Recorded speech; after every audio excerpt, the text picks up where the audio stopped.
So I have slept on the floor of the Amazon rainforest.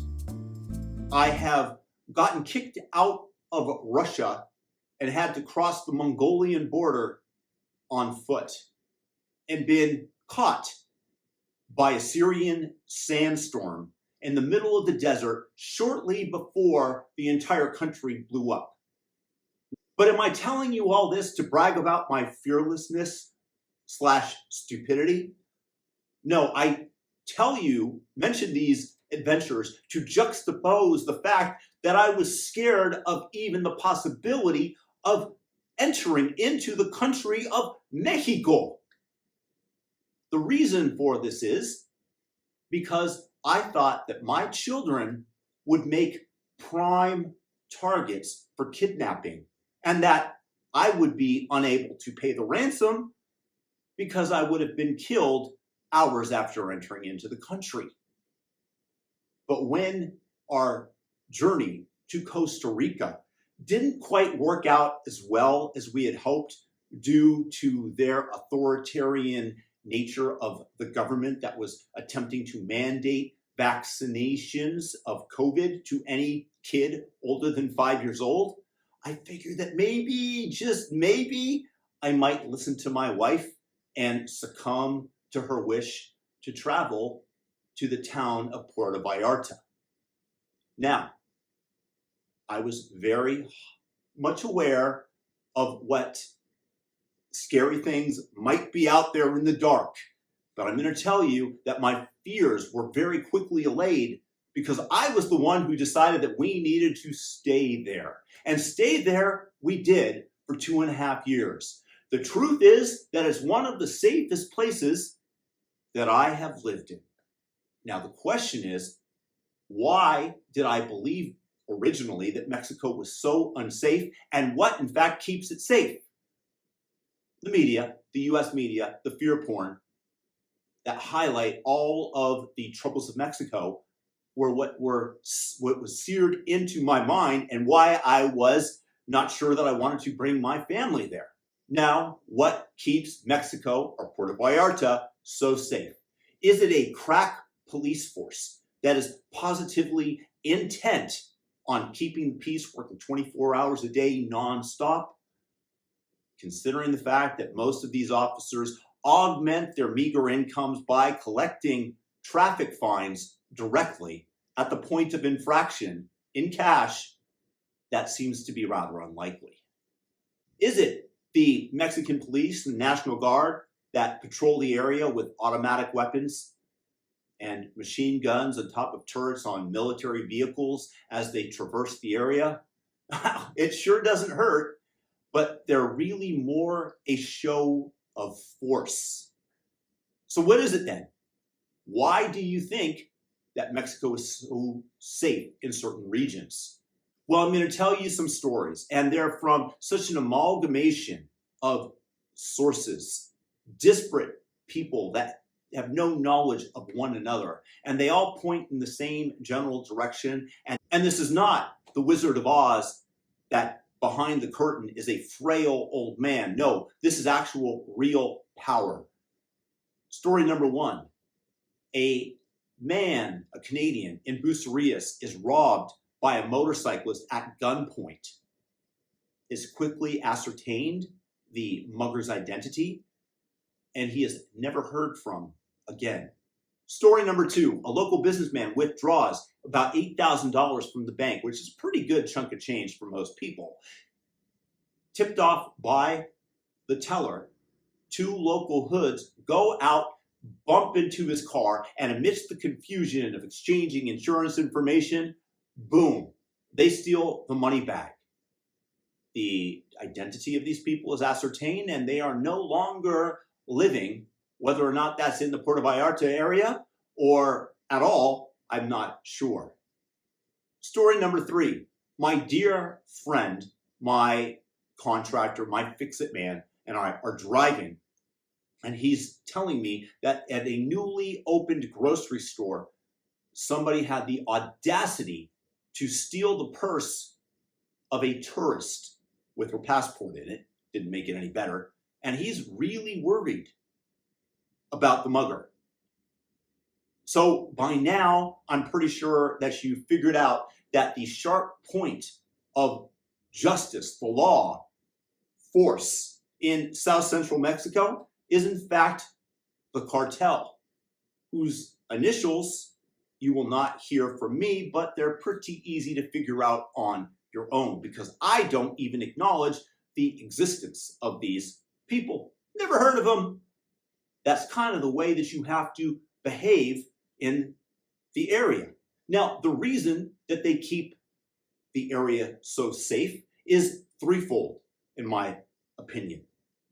Number one, they are heavily invested in the tourist industries. This is the way that they launder their money, and they need the tourist dollars coming in. And if that dries up because the area gets a reputation for theft, for violent crime, they will not be able to wash those dollars as easily. Number two, Puerto Vallarta, especially for Mexico, is a wealthy area. And the professionally directed head of the Mexican government is not looking in this direction. If there are cries of anguish from the local populace, they might have to redirect their attention towards that area.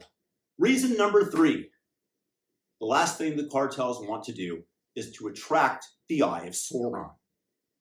What is the Eye of Sauron? Well, it's the one counterparty that can actually inflict significant damage on them.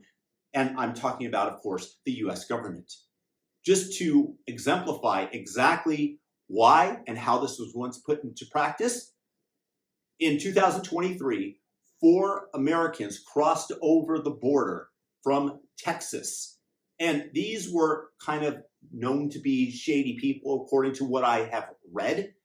Anyways, the cartel there, the Gulf Cartel, opened fire upon them, killing 2 of them, and the other 2 they took hostage.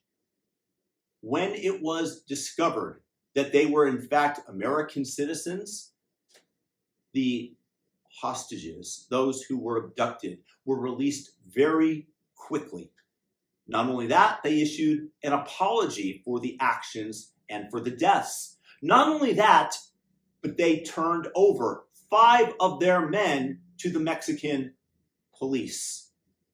Despite these acts of supplication, the cartel boss was soon after arrested, and the cartel itself endured enormous damage. They want no part of the American government because we still have the military might to do tremendous damage to them should we so choose, as well as threatening or leveraging the Mexican government to take action. So the one thing that they want to do is to avoid America. Now that means that my original belief that my children were actually in danger, it was just the opposite. The fact is, American children there are hands off.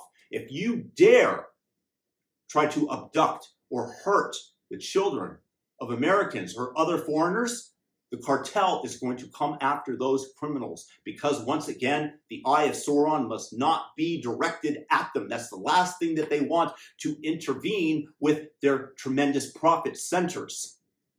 Now, I can live safely in Mexico. You can live safely in Mexico so long as you follow a few rules. It's totally cool if you know a member of the cartel and you know that he is one. However, if you identify him as such publicly, they'll be identifying your body. Number 2, you absolutely do not compete with the cartels. When I first got to the area two plus years ago, there was a story of a Canadian who decided to deal marijuana with a Mexican partner.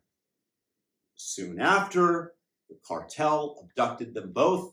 You can find the Mexican today in a shallow, unmarked grave somewhere in the mountains, and the Canadian was beaten for days and is only alive due to his foreign passport. Rule number 3, thou shalt not criticize the cartel. And I can tell you from firsthand knowledge, because I was talking with a bar owner, formerly a Mexican, who discussed with me that because he had opened up the wrong business, bar / nightclub, the cartel was taking most of his profits, if not all of them. And eventually he decided to close them down. Now, I made the mistake of openly stating that extortion of any type is wrong. I don't like the mafia doing that to local businesses. I don't like the cartel doing that. I think that that inhibits competition and people from going out there and wanting to create new businesses. And it's one of the reasons that I never created a business openly in Mexico other than online. I wanted to open up like a miniature golf place and a batting cage, but I decided it wasn't worth it because I did not want to deal with the mafia, with the cartel. But stating this openly at that time and criticize them brought over another dad who calmly whispered in my ear that there are members of the cartel who also, their children attend the same school as our son when we were at the soccer practice, and that I should never, ever state such things aloud. So you don't criticize the narcos. It's just a big no-no. Now, with that said, we have left Mexico, and I, although I'm not a big fan of their profit centers and some of the manners that they do business in, I also have to say that on behalf of everybody in Puerto Vallarta, thank you for being the big dog that keeps the peace. We all have to choose how we live, who we interact with, and there's always a trade-off. So at least there's that positive for the population of the area. But I hope that that explains a little bit about Mexico, why it's so safe, and why some people never want to go there because of the fear porn that the US media has given them, when in fact, in reality, it's a really great place to be. Let me know your thoughts in the comments. Thumb up the video, subscribe if you got something out of it. Peace.